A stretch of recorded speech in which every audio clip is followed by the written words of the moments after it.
प्रज्ञा कोहली जी। राधे राधे, हरे कृष्ण। राधे राधे महाराज जी, कोटि कोटि प्रणाम।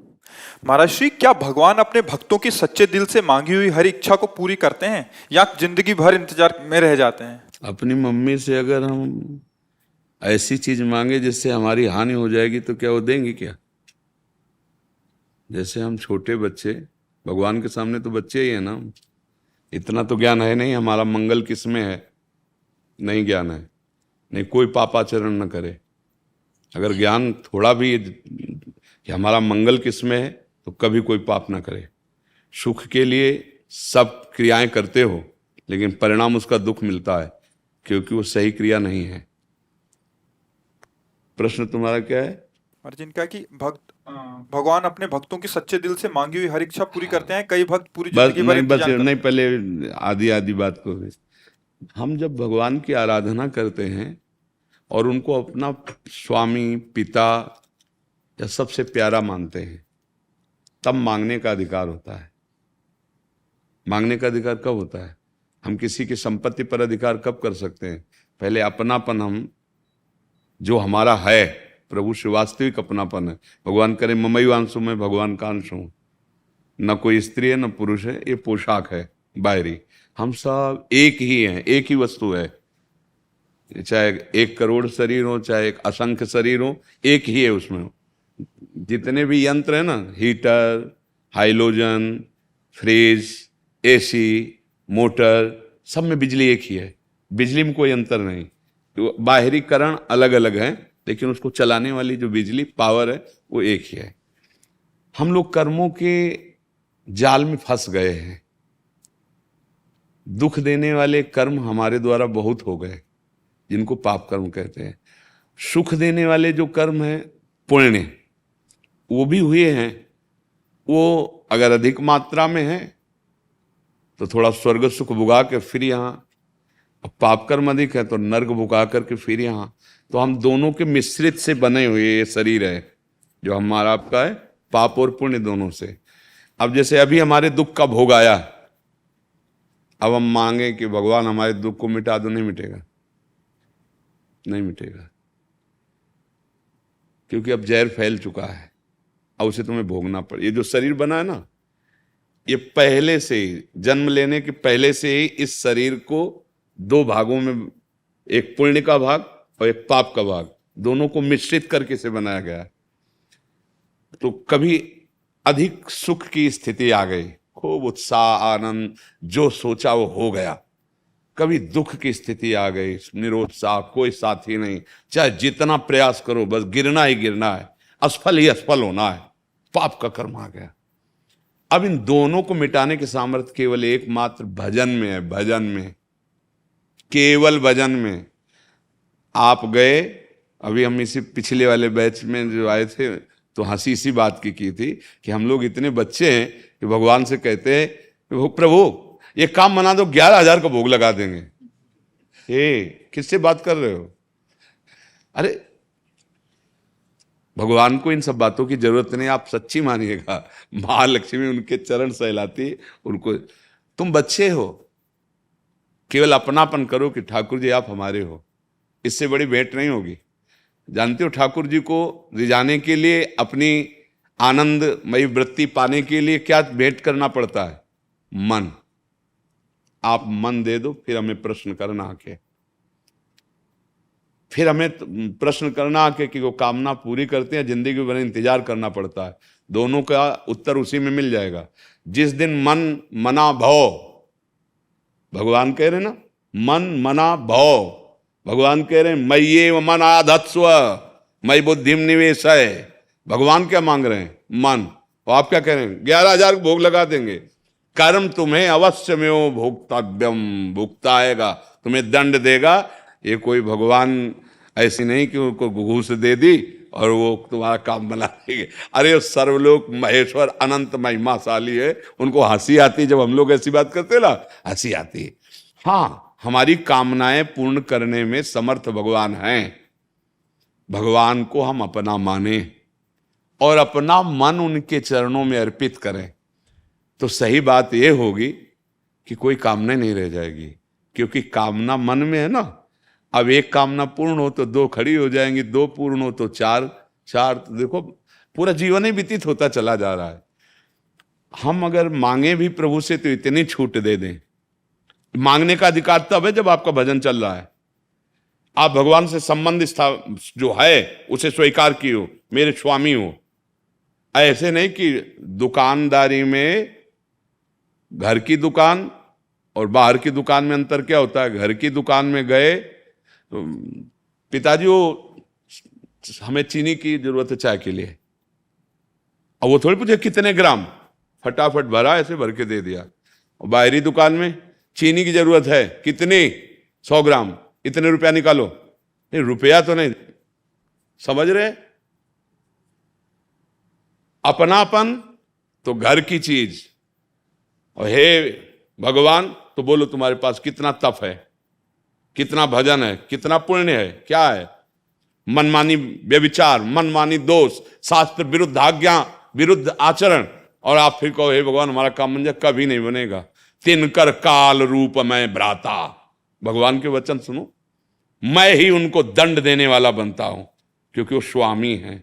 जब लड़का ज्यादा उद्दंडता करने लगता है ना, तो फिर कोई पिता कह रहा था कि मेरे बेटे को गिरफ्तार नहीं, फांसी पे चढ़ा दो, उसमें तो हम कहा ये ऐसा पिता कैसे बोल सकता है। बोले किसी बच्ची के साथ कुछ ऐसा, मतलब तो वो उसका पिता कह रहा कि हम तो पढ़ा लिखा के सयाना किया था कि सेवा कार्य करेगा, और ये ऐसा नीच किया तो गिरफ्तार नहीं, उसको फांसी की सजा दे दो। कौन बोल रहा है? पिता जिसने पढ़ा लिखा पालन किया था। अब आप बताओ, असली पिता है ना उसका, वही कह रहा कि गिरफ्तार केवल नहीं, किसी छोटी बच्ची 12-13 साल वाले ऐसे किए तो बोले गिरफ्तार नहीं, उसको फांसी पे चढ़ाओ। फिर परम पिता, जब तुम आज्ञा पे आज्ञा उल्लंघन करते, धर्माचरण करते चले जा रहे हो, अब तुम्हारी मांग पूर्ण होगी। अब वो आके अपने पिता के पैर पकड़े, पिताजी बचा लो, तो जानते हो क्या कहेगा? हाँ, धक्का मारेगा कि इसको ले जाओ, ले जाओ। नीच को समझाते रहे, लेकिन ऐसा नीच आचरण किया तो हम लोग तो कितने जन्मों से करते चले आ रहे। और अब प्रभु से हम मनमानी मांगे, ये दे, ये मांगने का अधिकार जब है, पहले योग्यता धारण करो, प्रभु की आज्ञा पर चलो, प्रभु को मन दो। फिर सही बात है कि हमारे मालिक ऐसे हैं, मांगना ही नहीं पड़ेगा, निहाल कर देंगे। वो अंदर ही जानते हैं अब आगे तुम्हें क्या जरूरत है, सच्ची कहते हैं। अगर हम प्रभु को अपनापन जो मन के द्वारा होता है वो दे दे, तो ये शिकायत कि जिंदगी भर इंतजार करना पड़ेगा क्या? तो आप कौन है प्रभु के? आप मांगने का अधिकार कैसे रखते हैं? कौन है आप? परिचय दीजिए। क्या हृदय से आप भगवान को अपना मानते हैं?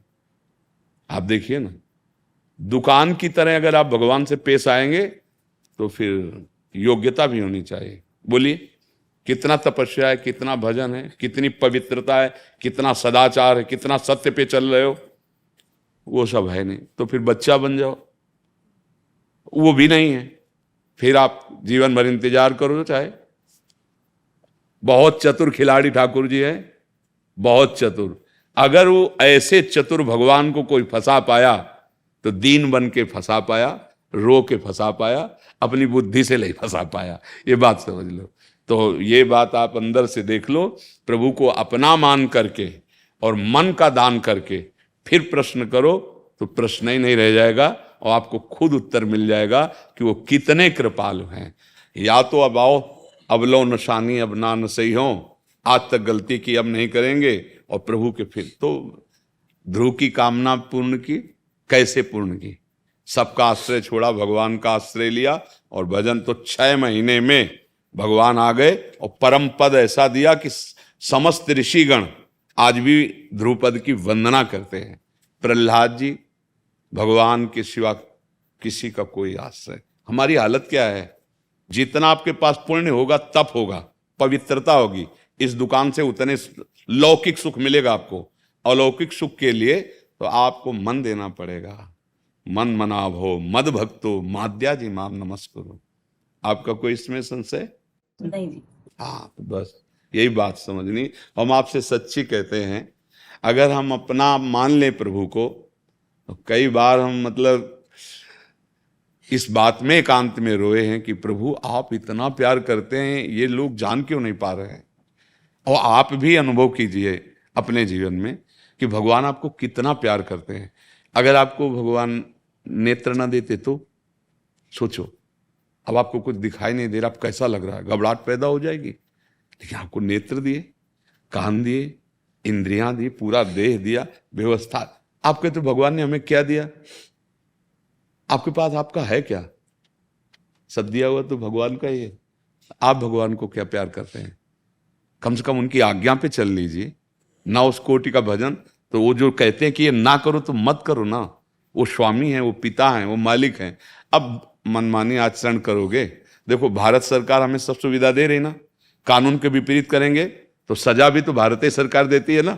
पिटाई भी होगी, जेल भी मिलेगी, ज्यादा अपराध बन गया तो मृत्यु दंड भी मिलेगा। तो पालन पोषण भी तो भारत सरकार कर रही है, तो हमें फिर दंड भी वही देती है। तो भगवान ने स्वर्ग बनाया है, ब्रह्मलोक बनाया है, तो नरक बनाया है, बड़े बड़े रोग बनाए, बड़े बड़े दंड विधान बनाए। इसलिए हम कम से कम भगवान के विपरीत तो न चले। हम तपस्या न कर पावे, हम उस कोटि के भजनानंदी नहीं, तो कम से कम स्वामी के विपरीत आचरण तो न करें। और इतना तो मान लें कि प्रभु मेरे, तो प्रश्न ही नहीं रह जाएगा।